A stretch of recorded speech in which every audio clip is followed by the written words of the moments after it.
方副检察长，交给你们了。谢谢。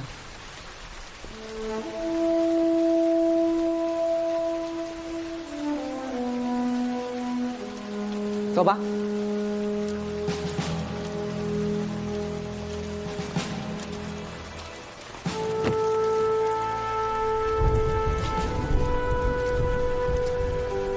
段主任，你想好了吗？不再委托律师了。你呢？你准备好了吗？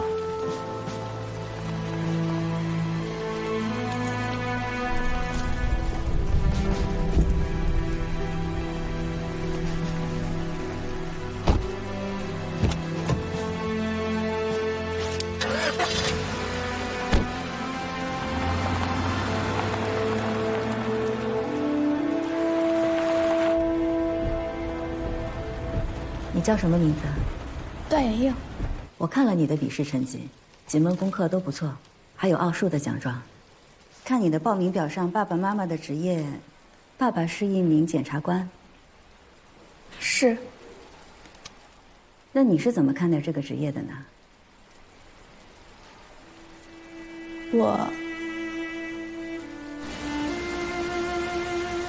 一开始我不知道什么是检察官。电视上总会播那些法官和法庭的戏，在那里边，检察官都是和他们作对的坏人。小时候我每次看到这类剧情，我就问爸爸妈妈，为什么他们那么辛苦，却总被写成坏人呢？难道他们不生气吗？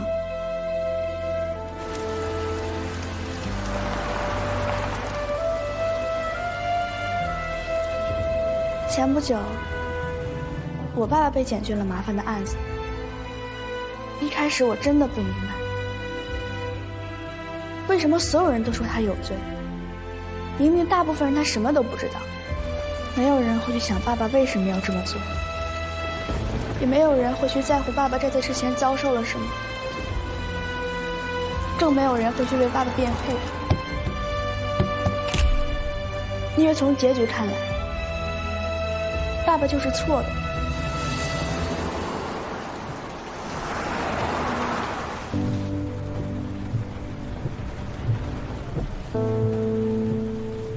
大家都在乎结局，只有我爸爸他自己和他的同事们才在乎造成结局的原因。放宽对正当防卫的启用条件，也算是顺应时代吗？如果社会的普法程度不高，就需要用更严苛的方式来约束更多人的行为。但是今天呢，就算是学校里面的小学生，在课间追跑打闹的时候，都会蹦出几句法律词。发展太快了，我们的法律都随着时代的发展，在不断的进步，不断的完善。那我们的判定标准，是不是也需要与时俱进呢？那你爸爸现在呢？我相信他会没事的。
一手啊，对齐了啊。行，差不多了。喂，妈，不是说今天开会吗？什么验证码呀？行，你再发一次，我给你发过来啊。工作时间发什么验证码呀？手机有你再看。不是，我妈新换了一手机，她不会弄，我就把她手机上所有的软件都绑的是我的手机号码。没想到你的心还挺细，那你快点弄吧。小周，哎，来一下，你把这个电话号码记一下，快点啊！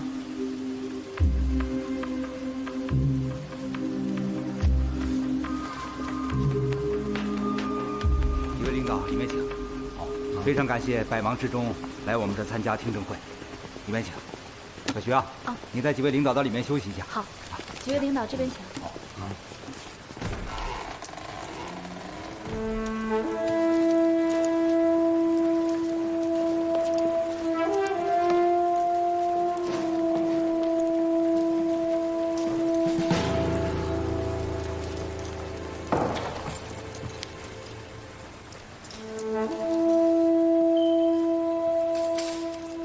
今天，五盐市检察院在这里召开428案的听证会，通过视证听证的方式，听取各方意见，为本院依法公正办理刑事案件提供参考。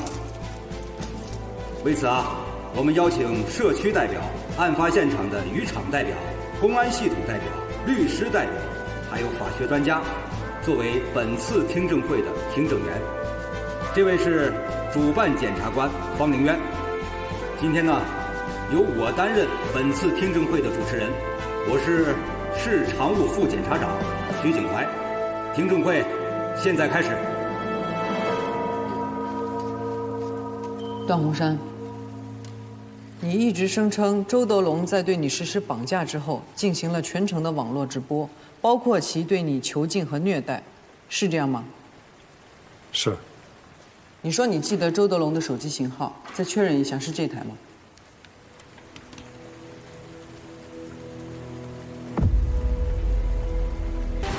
而周德龙遇害的地方在这儿。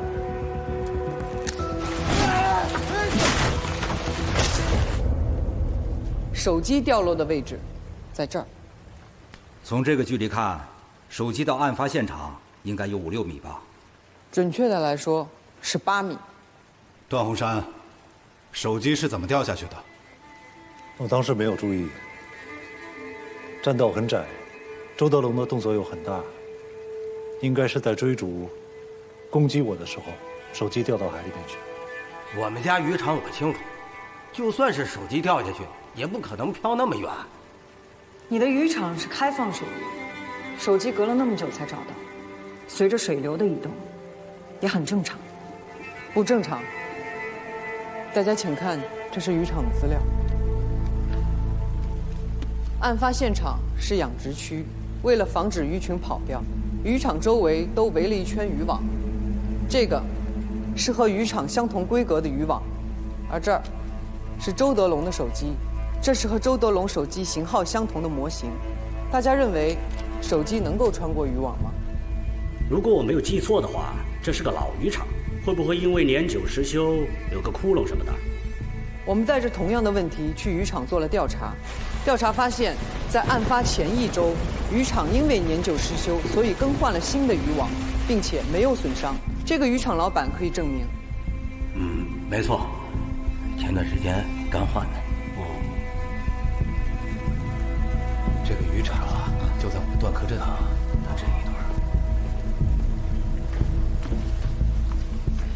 根据证人梅征的说法，手机发现的位置在渔网外，但实际上，这个手机根本没有可能穿过这么小小的渔网。如果是，那肯定是有人塞过去的。如果是有人塞过去，那手机上一定会造成损伤，又或者有另一种可能，就是这样。用这样的方式丢出手机。我们测量过，渔网的高度是3.5米，需要很用力才能将手机丢出去。如果这么做，目的只有一个，就是销毁手机，隐藏里面的真实内容。有证据指向将手机丢出渔场的是什么人吗？我认为，这台手机是能够证明段宏山正当防卫最直接、最有效的物证，所以扔手机的人不会是段宏山。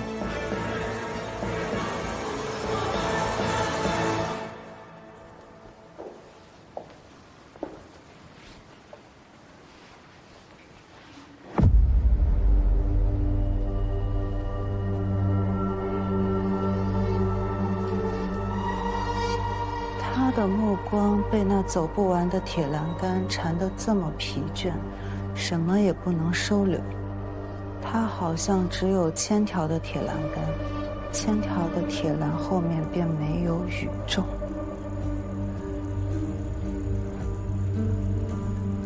这是一只什么样的豹？困在牢笼里的豹吧。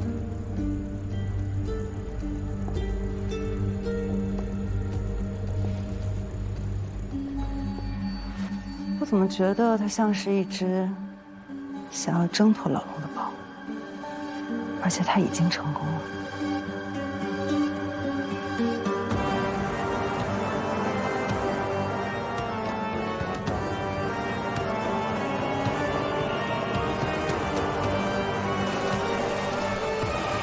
关于周德龙的这部手机，各位代表有什么疑问可以发言。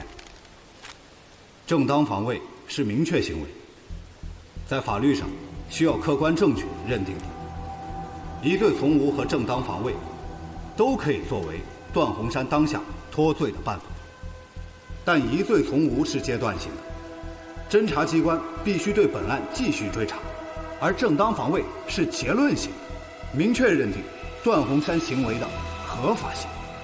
身为一名检察官，这两者之间的区别，他不会不知道。如果这部手机中真有利于证明他正当防卫的视频，应该不是他扔到海里的。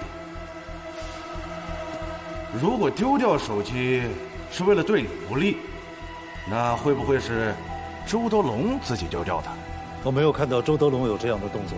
还有一种可能，实际上周德龙根本就没有直播，他只是用这种说法来迷惑你。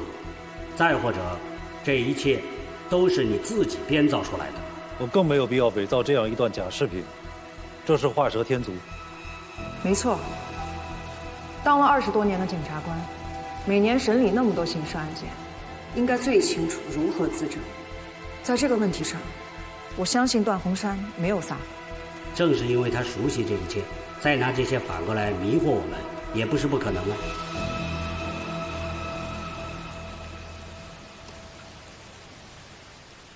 关于这件事情，我还想聊一聊我的另一个发现。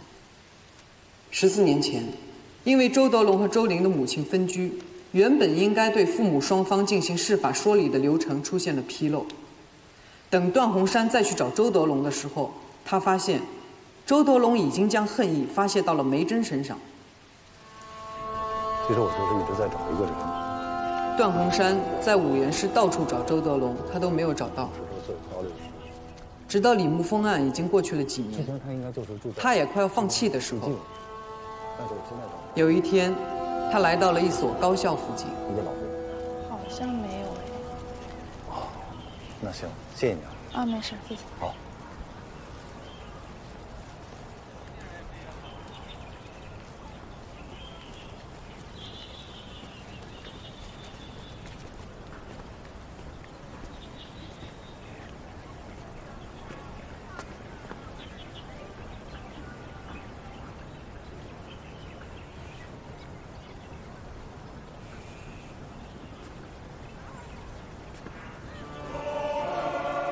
段宏山认为这很可能是周德龙做的，他也许还会再来这儿。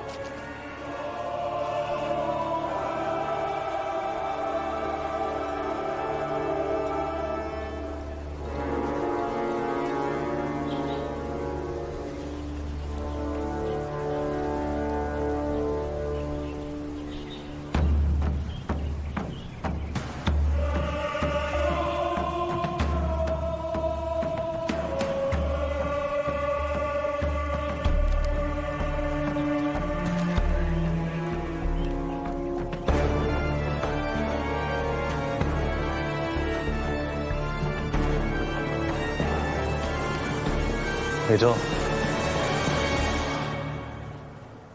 嫌疑人段洪山，根据我们的调查，你时常会再访受害者和加害者，你再与梅珍接触，一方面是为了不再让他受到周德龙的骚扰，另一方面是为了找到周德龙，是这样吗？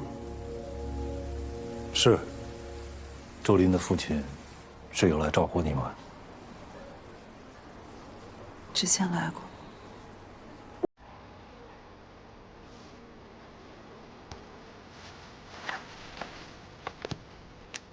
其实这些年我也一直在找他。如果他再来找你的话，你能告诉我吗？他不会再来了。我马上要离开学校了。他在教学楼，还有宿舍楼下贴过很多次那样的告示。同学们看我的眼光都很奇怪，我待不下去了。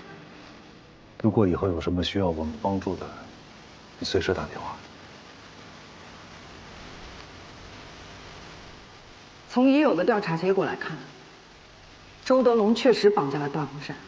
疑点就在于绑架之后发生了什么。只有段洪山一个人的口供。是，但这也意味着我们没有证据能够证明这是蓄意谋杀。各位，据我们调查，周德龙就住在段洪山家小区里，而且是同一单元、同一楼层，一墙之隔。段洪山住这儿啊？啊，那儿。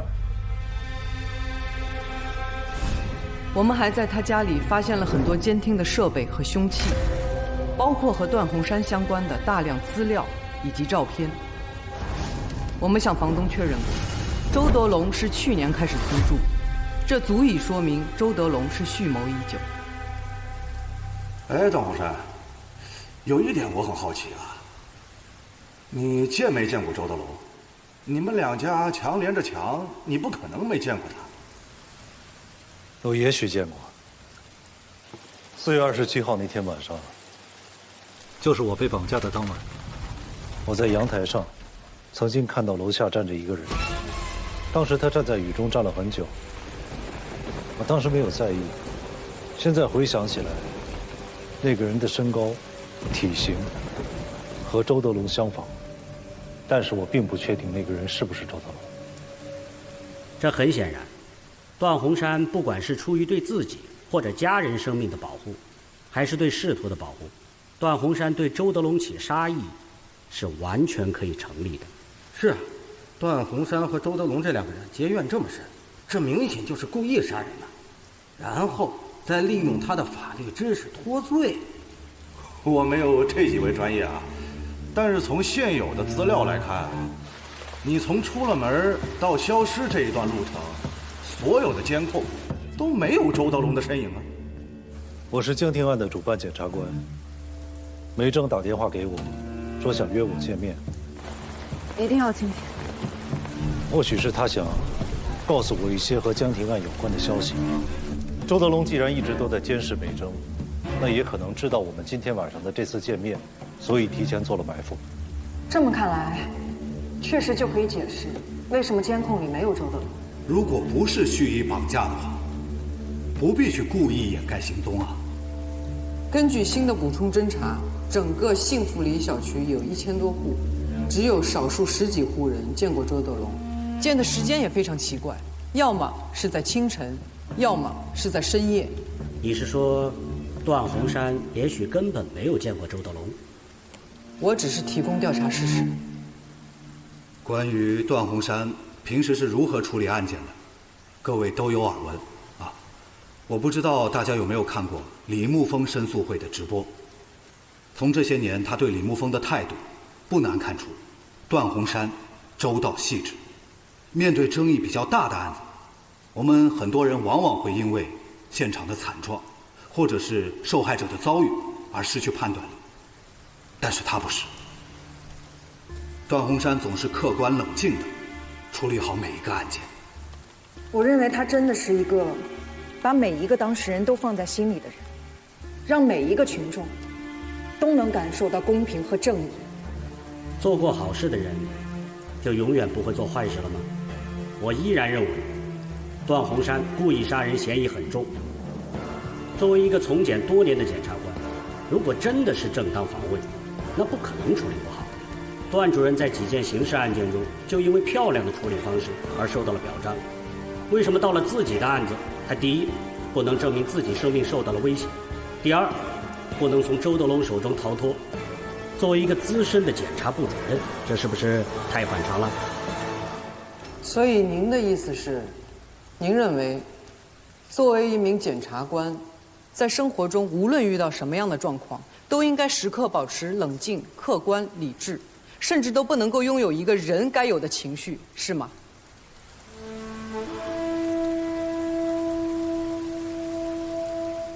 案发当天，你到底是理智还是焦躁？我们可以从你的行进路线上看一看。这辆车是段洪山当夜开的车，对吧？是。刺伤周德龙之后，你开着这辆车离开了现场，然后去了最近的派出所，是吗？是。发生了这件事情之后，我能想到的是第一时间去公安报案，这样可以最大程度地保留当场的证据。当时我能开的只有这辆车，是周德龙绑架我来的车。从段洪山被劫走的路口到渔场，路程为25公里，而从渔场到最近的派出所，路程为7公里，共计32公里。段洪山报案时说，车里的里程数显示的是35公里，这多出来的3公里，您能解释一下吗？当时天上下起了雨，视线不好，路况也不好。根据当天的天气预报，12小时内降水量为27毫米。我经常往渔场跑，就这点水呀，还算不上暴雨，不可能看不清楚。我刚刚死里逃生，我对那个附近又不熟悉，就算绕了路，就算走错了路，也都属于正常情况。所以说，你当时很紧张。是。那你还能注意到里程数？注意现场细节，是我的职业习惯。段洪山，你这一会儿紧张的，一会儿冷静的，我是真不知道你哪句是真，哪句是假。你这个人有点太不老实了。按照段洪山的描述，周德龙扑向自己时已经挣脱了绳子。这里我有一个疑问：既然你已经挣脱了绳子，你没想过逃跑吗？遇到危险马上逃跑，这是人的本能。如果有机会逃跑而不逃跑，反而提刀反杀，这可不是正当防卫啊！我曾经尝试着逃跑，但正如方副检察长所说，渔场的周围全都是铁网，我连跳海的机会都没有。在那样的情况下，我跑不了。所以周德龙挥刀追上了你，然后你就夺过刀刺中了他。不，我确实夺过了周德龙的刀，但我并没有立刻刺向他，而是我想用刀把他逼退。但是周德龙不顾性命，继续的追赶我，攻击我。我的头上有伤，还在流血，我的腿被渔网死死缠住。我当时生命正在受到严重的威胁，那一刻我无法保持冷静的思考。段洪山，会不会是因为周德龙举报了你，威胁到了你的前途和家人，你就杀了他？我是自卫。周德龙手持铁钩向我的脑袋砸来，我只能反击。明白。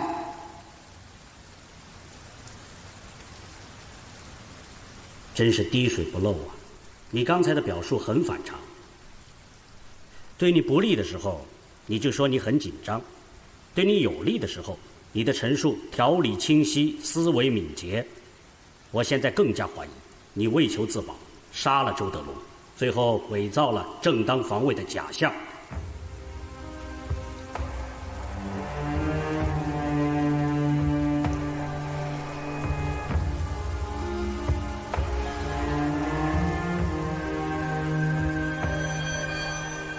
你的推论没有证据。我的推论没有证据，但你的叙述也没有证据。刚才教授已经说了，既然没有证据，就无法证明你是正当防卫。即使你想用疑罪从无来脱罪，我们侦查机关也不会放过你的，我们会继续侦查到底。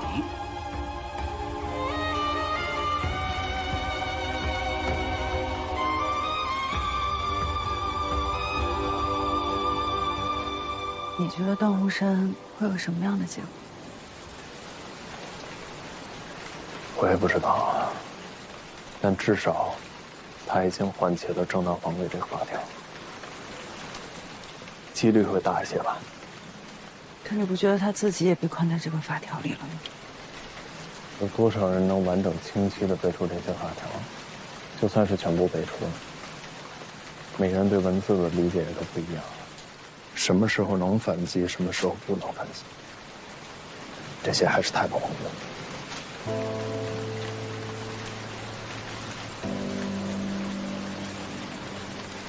要是能像信号灯一样就好了，红灯就停下来，绿灯就继续往前走。要是法眼能这么明确，那我们就不用害怕出问题了。是啊。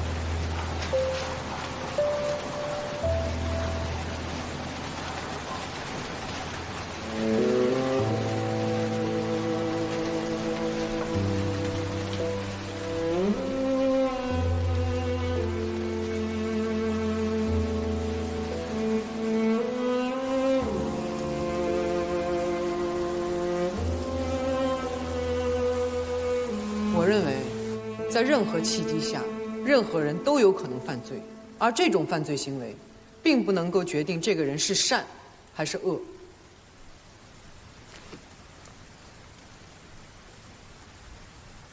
段鸿山，我们两个没有私怨，甚至我们同是司法系统的一员。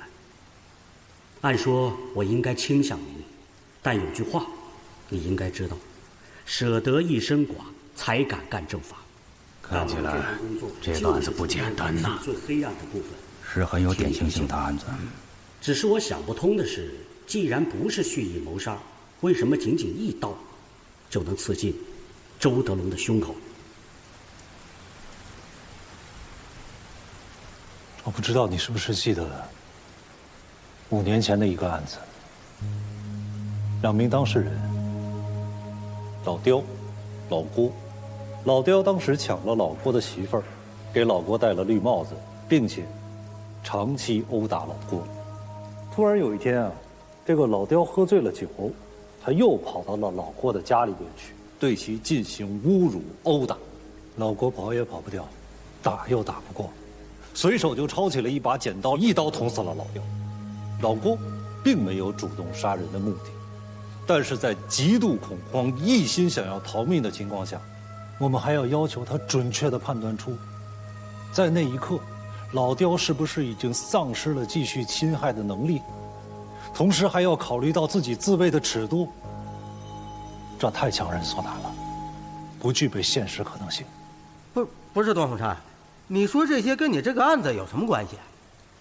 他说的是最高检收编的典型案例对郭某某正当防卫案的平息。可是刀毕竟在你的手里，对方并没有停止侵害行为，而且也没有脱离现场，不能认为侵害行为已经停止。你这是狡辩。这是简历第47号，检察院对于海明正当防卫案的平息。我现在所面对的情况，在以往的案例中都能够找到类似的对应，也都有定性正当防卫的解释。为什么到了我这里，这些定性就全都不适用了呢？